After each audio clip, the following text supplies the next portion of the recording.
Hi, this is Anna and welcome to my part 3, my last part of the books I have read in the month of December 2016. In this video I want to talk about 6 books I have read and 2 literary magazines I have finished as well. I have pretty much all of them on paper with the exception of one book and one, I don't even know if to classify it as a book or a philosophical essay, and I also don't have one of the children's book I have. So I'm going to start with the 2 literary magazines I have read. So the current Slightly Foxed magazine, this is issue number 52, so this is winter 2016, and I gave this 3 out of 5 stars. I liked some of the essays but not all of them. I did like the one on the Writers Club and on the Cosette's Family. I showed you that I have purchased the books on Cosette's Family following reading this. The essay on Dr. Zhivago was really interesting, so for those of you who watched my previous video, the information about the difference in translation has come up from this. That was really interesting. That essay was written by Christian Tyler. The second issue of the Slightly Foxed I have finished. I believe this is number 43, so this is autumn 2014. And this one I have given 4 out of 5 stars because I found way more books from it. I didn't like all of the essays, but I did like quite a few. And I have purchased quite a few books. I really liked essays. I think one of my favorite essays, I would say, was 1745-17 by David Spiller about Primo Levi's books and his life, Primo Levi's life, and how he came up with writing his books on the Holocaust. Highly recommend this. Then I decided, since it was December, I'm going to do the obvious thing and reread Charles Dickens' The Christmas Carol. I have read it as a book. I have it in this beautiful Penguin English Library edition. It's an absolutely tiny novella, tiny story, and I have also been given this as a present by the Audible because I love the Audible. I subscribe to them. I get 2 books a month. Yeah, I get 2 credits a month. So I can get 2 books of my choice a month. Have a subscription. They have given a present to all of the subscribers the audio version of this book. I think they do it mostly every single year, read by famous actors with music and everything, so I've listened to it as well, and I'm going to link the picture of the audiobook which I've listened to. I really enjoyed it. I highly recommend, obviously, the story if you've never read it, and then the audio version of this. I don't think I need to walk you through the story of Scrooge. I think everyone by now knows what it is about. Beautiful little story.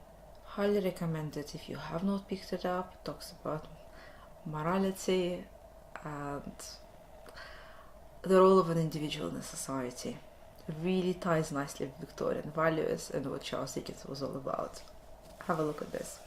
Another book I have read is the book I've mentioned in my top 10 books of 2016, and this beautiful little story, well, I wouldn't call it little, but this beautiful story called The Remains of the Day by a British-Japanese author, Kazuo Ishiguro. This is an extremely British book. It's a very British value book. It's a slow, it's very atmospheric, and it's very polite in a way. It deals with some very unpleasant facts in the life of a human, particularly in the role of Britain in appeasement of Hitler, of the Nazi Germany in the 1930s, so prior World War II. It talks about willful blindness of an individual, how we are choosing what to acknowledge and what we decide to just completely ignore because it makes our life comfortable. And even we one day look back at our life and acknowledge that we have been wrong. We acknowledge it and then we move on to the model we prefer it because it just makes our life easier. It talks about personal relationship. It talks about the history, the time in the history which no longer exists because time has moved on. It's beautiful. This book has a very clear exploration of the pivotal points in our life, that we have those moments where, you know, sometimes if you think about these moments in your life, you realize that it could have gone either way. And if you could change something, this is the moment you should be going back to in order to change it.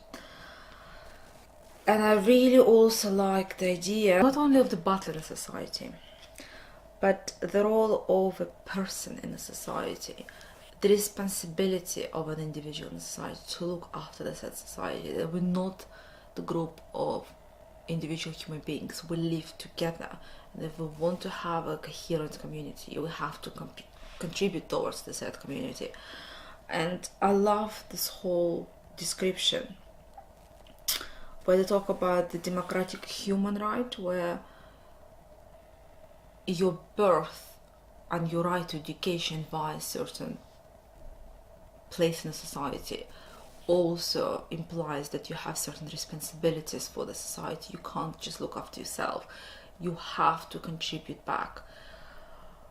If you live in Britain now, and you obviously have heard the rhetoric by the Conservative Party, particularly when it was hailed by David Cameron about the big society, then there is a really nice chapter devoted to that in the book, when the protagonist is in his journey and his car breaks down, and he comes across sort of people he would not necessarily interact with in his regular life, because they're working class, and his butler, which is like this weird place between the upper class and the lower class, he's stuck in between, he's extremely isolated as a result of it. So he comes across, and there is debate he has with the people who are really getting involved. They are embracing the early 20th century right for any person over 18 to vote. They're really engaging with it. This is 1930s we're talking about. And it makes him think, or even it makes you think, by reading those dialogues, of what is your role in a society, how much do you give back, and if you are intelligent human being, how much are you responsible for the changes in society occurring now. It actually nicely overlaps with some of the concepts in the book I've just made a review on by Denis Noble, where it talks about psychology and philosophy. And there is a book by a French philosopher, Alain Montefiore, 20th century French philosopher, which I'm interested in reading more, and it calls the political responsibility of intellectuals. I think it overlaps really gently with some of the themes in this book. The final physical copybook I have read is this little volume called The Last Lecture by an American computer scientist, Randy Pausch. And I'm going to leave a video link underneath to the actual lecture, because it has been recorded. This is a lovely book. You have to go into it knowing that this was indeed his last lecture, and he was diagnosed with the pancreatic cancer, and he has died from that cancer quite shortly after giving his last lecture. And the book is a nice companion. If you want to have a quick overview, watch the lecture, because every slide is a photograph in there. But this book walks you through what made him decide to do it. It talks more about the small anecdotes in his childhood. It is written as a set of advice to his 3 children, so when they grow up they can read parts of this and experience a little bit of a conversation with their father. It's very kind, and there are some things mentioned in this book which I think every parent should let their children know. It's very humanistic in its approach, and you finish it feeling not just glad that you have read it and sad that such an individual has died and not been able to communicate to those things to his children himself, but you feel grateful that he has passed the stuff to you. Yes, a lot of it you will know, and a lot of it will come just completely obvious, but the way he makes his points for younger audience will be very, very useful. So if you have teenage children, even like if you have 11, 10-year-olds, 10-year-olds will get a lot of useful things from this book. If you're an adult, read this. You will not be disappointed. If you don't really like reading too much, watch the video first and then make up your mind. Oh yeah, I have forgot to say that I have given this book 5 out of 5 stars. Really, really enjoyed it. A fourth book I have read was Kate Atkinson's Human Croquet. I have read that book electronically. I have not purchased it in paper, and I'm not sure I will purchase that in paper because I feel quite torn about this book. It really played with my mind. I feel like there were parts in the book when I was really unhappy and I felt like, oh no, she's confusing me again deliberately. But then that's probably just Kate Atkinson and her style. The book is set in a small town in the north of England. You have a very dysfunctional family. The whole story is narrated in 2 voices, either the first voice of a main protagonist in the book, a teenage girl, or in the third person, and the narration has an importance. There are different events which happen in this book, which when you read the book make you think this must be magical realism, but when you finish the book there is a twist towards the end which makes you rethink completely the entire narration. I loved the fact that the narrator is extremely unreliable, like you cannot trust anything she says, and there is a reason, well, there's a possible reason, possible explanation to why towards the end of the book. So do not skip if you want to read this book. Read it as it is. Yes, you might be really angry in about a third of the book through because you'd go like, why?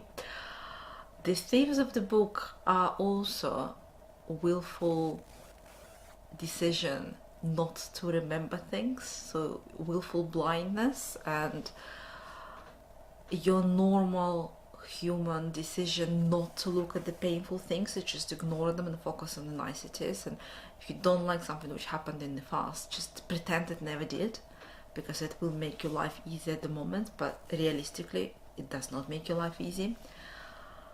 The whole idea of a human croquet, which is given the title to the book, is described twice in the book, but I think it's used more as an analogy as the key, because if you read the description Kate Atkinson gives to the game, to the idea of the human croquet, it's all about the duality of the character. You have to be in a pair to play this. You have to form a pair to play this. And to me, I think that's the main idea of the book. To me, it talks about the duality of everything in this life, like the duality of the human being, that you have 2 sides. You have an evil one and you have a holy one. It's the discovery of your identity, of how you will identify yourself when you're growing up and becoming an adult from your childhood. It walks you through the ideas of the nature of the human being and the memory, and the whole idea of a doppelganger, so this duality of the being, that there are several passages in the book then the friend of the main character tells her, like, I've seen you there and then. She goes like, no, I wasn't there, so it must be doppelganger. And I thought it was really interesting because it links you back a little bit to the idea of metamorphosis, first expressed obviously by Ovid and then Shakespeare and then Kafka in his Metamorphoses. It links you back to Hoffman in his book The Devil, and then the whole idea of the severed head I found really disturbing, like really, really vivid. There were a couple of episodes when she had dreams, and some of those dreams had a severed head. And I thought it reminded me of something, so I went online on different discussions for the book, and it looks like it's been the same for some other readers. It reminded most people of Iris Murdoch's novel A Severed Head, which might be the case. I don't know. That book really made me frustrated. There were parts when I was like, I cannot read this anymore because I don't understand what the heck is going on. Is she crazy? Did she have an injury? Has she taken drugs? Is she imagining the whole thing? Because she has a very, very vivid imagination. I love the way the writing was done in loop, so you go through the very same phrases several times in the book, so it helps you to center yourself. Like the whole episode when there was a doorbell ringing and she had to get up and there was something happened when she opens the door, some which was just purely bizarre, but they seem to get on with it. It's a very strange book and I don't know whether to recommend it or not. I give it 4.5 stars, but because Goodreads doesn't let you do that, so I'm sticking to 4. I wouldn't give it 5 just because I'm not sure how I feel about it. I have to be honest, I'm not sure. I will most definitely read more books by Kerr Atkinson. I absolutely love the language. Like, honestly, I have written it down. The way she describes Vinnie, her aunt, her most irritating aunt. And look, she says, Vinnie has 3 states, very narrow spectrum of emotions. It consists of irritable, irritated, or irritating. I just think the language she has used is absolutely marvelous. I love the writing. So yes, read it, and I would, if you have, please write it to me because I would love to know how you feel about the book. I just feel conflicted, so I'm really, really interested in your view. Finally, that leaves me with 2 books. One is not really a book, it's a child's book by Kerr, Judith, called The Tiger Who Came to Tea, and I have read it on a Christmas day when I visit my friend. She has a little girl and she loves that book. She has like 3 versions of the book and she asked me to read it, and I was not familiar with that modern classic.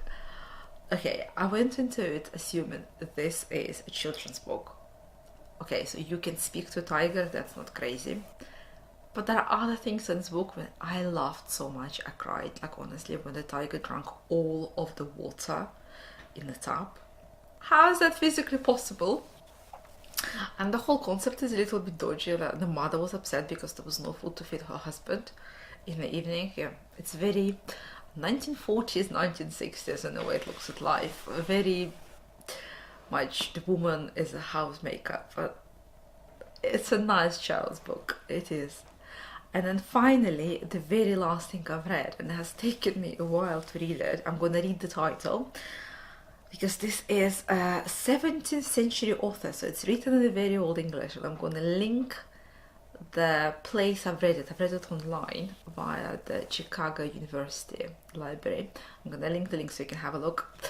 The book written by Thomas Browne called Hydriotaphia, Urne-Buriall, and the Discourse on the Sepulchral urns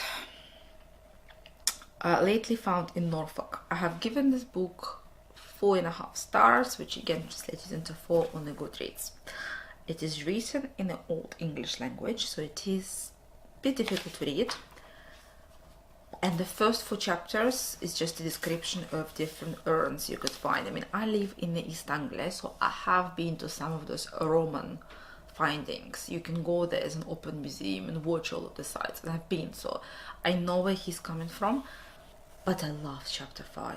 I absolutely love chapter 5. So like, if you're not gonna be able to struggle and plow through the Old English, skip the first 2 chapters completely and just read chapter 5, because it's absolutely marvelous. It's the whole debate when he thinks about Christianity and the role of the human being and the soul of the human being, an idea of mortality, whether or not it's good that we embrace in our religion the idea of second chances and that you have the afterlife, and what would happen if you could live indefinitely, and what will it do to your mortality and your morality.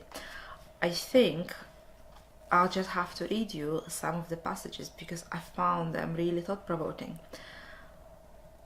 This is kind of me summarizing it in modern English. We are all equal before death, and to live 6,000 years will not protect you from mortality, as you will be morally dead while still physically alive. And it goes into deep philosophical aspect of this, talks about emblems of the mortal vanities, antidotes against pride, vainglory, and modern vices, I really, really, really highly recommend you go and read this. It's a very short essay. Just focus on chapter 5. The posthumous memory, the idea of omnipotency is just so beautifully, clearly summarized, and no surprise that he has influenced so many thinkers, philosophers, and authors. If you read about Thomas Browne, who lived in 1605, 1682, he was an English polymath. He did medicine, and he studied in Oxford, and then he went to Leiden, which is in Netherlands, and then he went to Padua, which was one of the top universities you could find in the world. That's in Italy. So he spoke several languages. He spoke Latin, he spoke ancient Greek, he could write in all of those languages. He had a profound impact on a lot of writers. So he influenced Edgar Poe, James Joyce, John Capovis, Sebald. I actually purchased, I'm going to show you my purchases for January. I have purchased the book by Sebald called The Rings of Saturn, which are also written in East Anglia on his walks.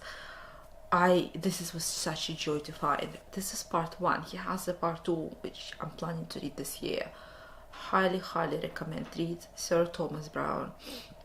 Hydriotaphia, published in 1658, but accessible to the current reader. Thank you guys. I hope you found those videos interesting. This is it for my December reads.